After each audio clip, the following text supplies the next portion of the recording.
শুভ happy Sunday. হ্যাঁ আজকে Sunday মানে কি? আজকে মটন।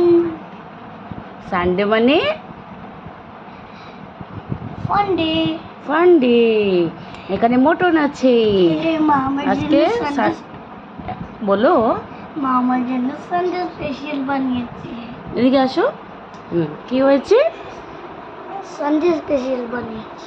মা তোমার জন্য সানডে স্পেশাল বানিয়েছে। হ্যাঁ আজকে তুমি টেবিলে খাবে না? না। এখানে এসির নিচে বসে খাবে? হ্যাঁ তখন আমার গাম আসবে। জুড়ে বলো। তখন আমার গাম আসবে তাই। গাম আসবে তাই? হ্যাঁ। আর সঙ্গে আছে রসুন স্যালাড। আমি রসুন খাবো না। দই। আমি রসুন খাবো না, এসব বাবা খাবে। আমাকেও কুরকুরে দেবে। হ্যাঁ প্লিজ। এই দেখো, এটা হলো 1, এটা হলো 2। আর তারপর স্যালাড খাবে না। কেন? তুমি তো খাও। হ্যাঁ আমি তো খাই। সবাইকে টাটা বলো। টাটা।